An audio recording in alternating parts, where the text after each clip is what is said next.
Hey Canucks fans, let's talk about Micheal Ferland and the next contracts for Pettersson and Hughes.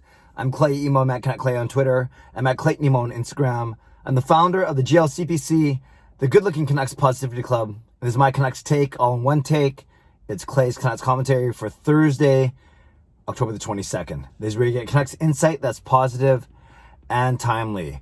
Okay, a couple things I want to talk about, as I mentioned right off the top. Let's talk about Micheal Ferland first. A couple days ago, Patrick Johnson of the Vancouver province, or the province I think it's called now, wrote a really interesting article about Micheal Ferland, and it was based on a conversation that Johnston had with Micheal Ferland's agent, Jason Davidson.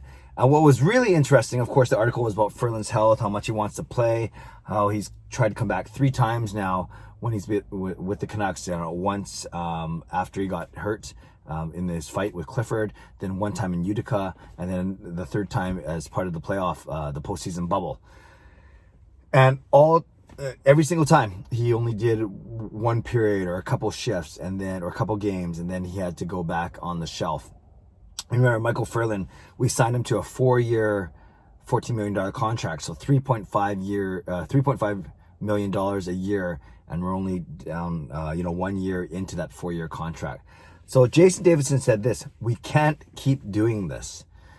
Talking about the fact that Ferland keeps trying to come back and then he keeps getting hurt. So obviously the agent wasn't talking about the fact that it's not Ferland's fault that he gets hurt, and it's not Ferland's fault that he really wants to try and continue his playing career. And he wasn't saying it was the Canucks' fault at all. In fact, I think he was kind of saying to the Canucks, you've been really good to us, holding that salary cap space, holding that roster spot, giving Ferland every chance to make the team. But we can't keep doing this from a standpoint of, it's frustrating, I'm sure, for him as a player agent, and most frustrating for the Canucks, but most importantly, it's frustrating for Micheal Ferland. And I think he was talking to the fact where you have other things to consider. You have your family life, your health, your future, your brain. You have all these things to consider, and you got to wonder sometimes if it's all worth it. So it was really interesting to hear the agent say that. And of course, I've been saying on this channel a lot, and the common feeling is, you can't force Micheal Ferland to retire or you can't force him on LTIR just so you can get that $3.5 million of cap space a year. Now, of course, that $3.5 million of cap space would be huge for the Canucks. It could mean the difference between signing Jake Virtanen and another top 6 winger, maybe on a cheap 1 or 2 year show me deal. It could mean signing 2 players. It could mean getting another right shot D-man, a third pairing guy, and another middle 6 forward. So there are a lot of things you can obviously do with $3.5 million. Combine that with a buyout of Brandon Sutter, which I know a lot of people are angling for, but it doesn't sound like the Canucks are going to do it, but we'll see. There's a lot of money to be freed up there. But of course, the Ferland stuff we won't know until later on in the postseason, probably closer to the start of the season. And you guys know, when we got Micheal Ferland in the summer 2019, I was excited because I remember how he single-handedly gave every single Canucks player, especially the 6 D-men, nightmares in the 2015 playoffs, Vancouver versus Calgary. And Ferland pummeled us. He pummeled our forwards. He pummeled our defensemen.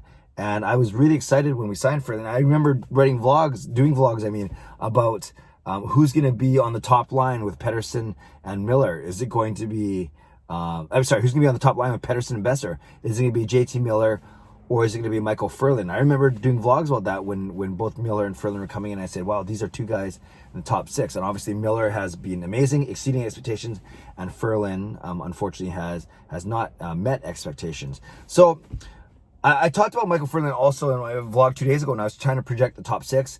And I basically did 2 projections, one with him in the lineup, one without him in the lineup, because I think that's the way you have to look at it, because I do think he can be a second-line player for sure when he's healthy. Of course, I got many people saying, oh, you should write off Ferland. Why are you considering Ferland? And again, that was the whole point why I did 2 scenarios. But I can sense there's a lot of frustration out there with Canucks fans. And again, they're not upset at Ferland personally, because he's doing his best. He's trying to earn a living, doing what he knows how to do best.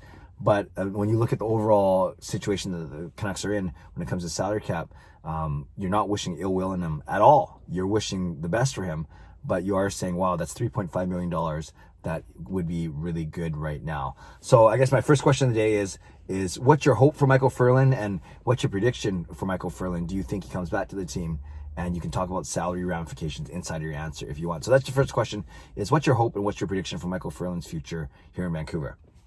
I want to end up by talking about the next contracts for Elias, Pettersson, and Quinn Hughes.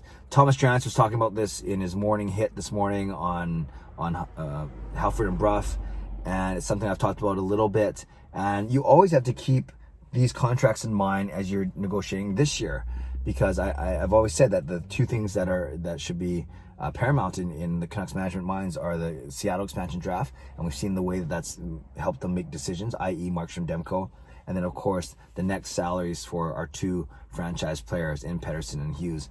And what was interesting that Thomas Drance said is that Pettersson he could see more likely to get a long-term contract, i.e. Hughes is more likely to get a bridge contract. Let's start with Hughes. He's a 10.2C as well, same as Gaudette. That means because of the way, by the time his contract comes up, his ELC will be done, but he hasn't accrued 3 professional seasons, if that makes sense. So he can't be arbitrated. He doesn't have arbitration rights. He can't be offer sheeted. So he has a little bit less leverage that way. So Thomas Drance suggested that maybe Quinn Hughes takes a bridge deal. Maybe the Canucks negotiate a bridge deal. Remember, we have a flat salary cap for the next few years, depending on what this world ends up like with COVID. Not the world gets COVID. You know what I mean? The world actually does have COVID, but there's a flat salary cap for the next few years at least. So you want cost certainty for sure. And you don't want to spend too much yet until you know that you're going to have money to spend. So Thomas Drance used the comparables of Charlie McAvoy and Zach Werenski, both defensemen, both signed last summer because their ELCs were coming up, and they both signed 3-year, $15 million contracts. Werenski was exactly $50 million, and then McAvoy was 14.7, 4.9. So McAvoy got 4.9 for 3 years.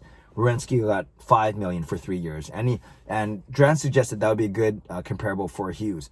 He didn't use the term starting point. He didn't automatically say Hughes is going to get more than that. You think Hughes might get a little more than that, but maybe not much. Maybe that's where the Canucks point to. I say these guys are good offensive defensemen, and this is, of course, I think Hughes's overall stats might trend a little better than them. So maybe Hughes gets $5.5 or $6 million a year. Would you do a bridge deal 3 years, $18 million? So that's the first question about Quinn Hughes is, what do you think he's going to get? I don't think he's going to get like $8 or $9 million yet, or $7 or $8 million, but maybe he gets $5.5 or $6 over 3 years. And then with Pettersson, Drance made the point that of all those young guys, Rantanen, Marner, Matthews, everyone like that only Connor McDavid has more points per game in his first 2 seasons than Elias Pettersson. We know Connor McDavid's contract is massive, and I don't know if the Canucks want to go that big and that long right away, but are we talking about Elias Pettersson as a $9 million guy, a $10 million guy, an $11 million guy? And that one's interesting to me as well, because I know back in the offseason we were talking about 18 to 20 million between Pettersson and Hughes, and I think people were talking about like 11 or 12 for Pettersson, or 8 or 9 for Hughes, and that makes your 18 to 20 million. Maybe I come a bit down from that, especially hearing Drance talk this morning. So maybe it's 5.5 or 6 for Hughes, but again, this is a short-term contract, and then maybe you do lock up Pettersson longer, or maybe you give him short-term as well, and then what's he going to make? 8, 8.5, 9, 9.5? I don't know. I'm not a contract expert, and I actually, admittedly, I didn't look up contracts before I started this vlog, so you can blame a bit of the poor research on my rush to get to work. But yeah, that's the third question, is what would Pettersson sign for, both on a bridge deal and a long-term deal? So I'd love to know what you guys think. Not necessarily what you like. Well, you could put what you like to get them at, but what do you think is realistic as well? So put those comments down below. Micheal Ferland, what are your thoughts on him? What's your prediction on his future? Quinn Hughes, does a bridge deal make sense, and what do you think he's going to get and demand or earn? And Elias Pettersson, bridge versus long-term deal, and what kind of money are we looking at for him? And I'll use starting points as talking points. Hughes, 3-year bridge deal, 5.5 to $6 million. And Pettersson, let's go both bridge or long-term. Are you looking at 8.5, 9, 9.5, even upwards of 10 or 11 million?